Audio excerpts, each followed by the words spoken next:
Shalom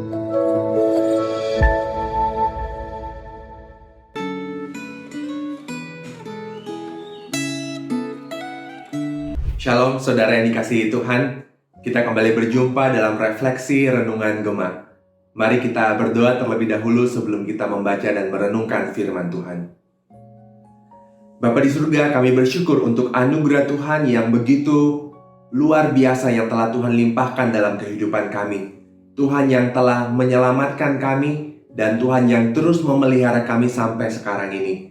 Bahkan pada hari ini kami boleh kembali membaca sedikit dari firman Tuhan, boleh kembali merenungkannya bersama-sama. Kami berdoa Tuhan supaya Engkau yang lebih dulu menyiapkan hati dan pikiran kami, supaya ketika kami membaca dan merenungkan, kami boleh memahami apa yang Tuhan sampaikan kepada kami, dan kami boleh hidup seturut dengan kehendak-Mu. Terima kasih Tuhan, berfirmanlah kepada kami. Dalam nama Tuhan Yesus kami berdoa. Amin. Saudara, hari ini kita akan membaca dari Yesaya pasal yang pertama, namun saya akan membaca hanya dari ayat yang ke-18 sampai ayatnya yang ke-20. Yesaya pasal yang pertama, ayat yang ke-18 sampai ayatnya yang ke-20 berbunyi demikian. Marilah, baiklah kita berperkara, firman Tuhan. Sekalipun dosamu merah seperti kirmisi, akan menjadi putih seperti salju. Sekalipun berwarna merah seperti kain kesumba, akan menjadi putih seperti bulu domba. Jika kamu menurut dan mau mendengar, maka kamu akan memakan hasil baik dari negeri itu. Tetapi jika kamu melawan dan memberontak, maka kamu akan dimakan oleh pedang. Sungguh Tuhan yang mengucapkannya. Saudara, di dalam bacaan hari ini, kita melihat Tuhan seakan-akan memanggil langit dan bumi untuk menjadi saksi terhadap kejahatan umatnya. Bagaikan anak, Israel dibesarkan dan diasuh oleh Tuhan. Tetapi mereka malah memberontak terhadap Tuhan. Bahkan dosa mereka membuat mereka bertindak lebih buruk daripada binatang. Di dalam ayat yang ketiga, Allah berfirman, lembu mengenal pemiliknya, tetapi Israel tidak. Keledai mengenal palungan yang disediakan tuannya, tetapi umatku tidak. Mereka lupa dan menolak Allah yang telah membebaskan mereka dari perbudakan dan membawa mereka masuk ke tanah perjanjian. Saudara, sama seperti orang Israel, kita juga bisa melupakan Allah yang telah menciptakan, menyelamatkan, dan memelihara kita. Dosa membutakan mata rohani kita dan membuat kita menjadi orang yang bodoh. Hidup dalam segala kenyamanan masa kini, kita bisa menjadi sombong dan merasa kita bisa hidup sendiri tanpa Allah. Kita lupa bahwa kita adalah manusia ciptaan yang rapuh dan fana. Kita merasa bahwa kita mampu sehingga kita tidak mengandalkan Tuhan dan tidak hidup dengan rendah hati. Dan sama seperti orang Israel, kita pun akan menerima hukuman sebagai konsekuensi dari pemberontakan kita terhadap Tuhan. Namun saudara, ternyata Allah tidak membuang Israel begitu saja. Allah justru mengasihani mereka dan meratapi kebodohan mereka. Ia menghukum umat Israel dan berulang kali mendatangkan pukulan untuk mendidik mereka dengan harapan agar mereka kembali kepadanya. Tetapi mereka tetap tidak mau bertobat.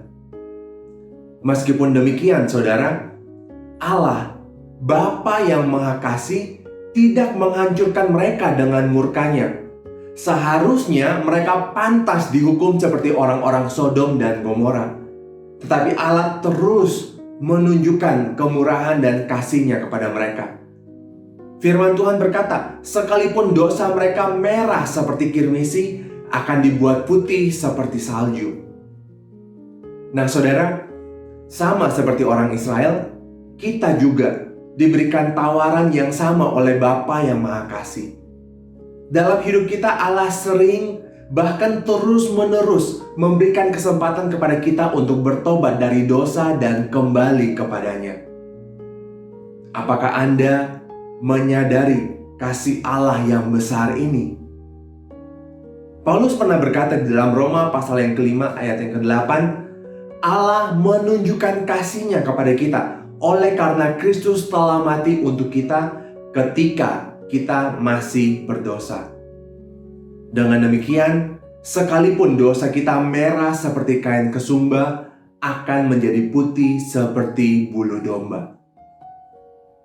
Karena itu saudara, mari bertobatlah, berhentilah berbuat jahat, dan kembali kepada Allah Bapa kita yang Maha Kasih.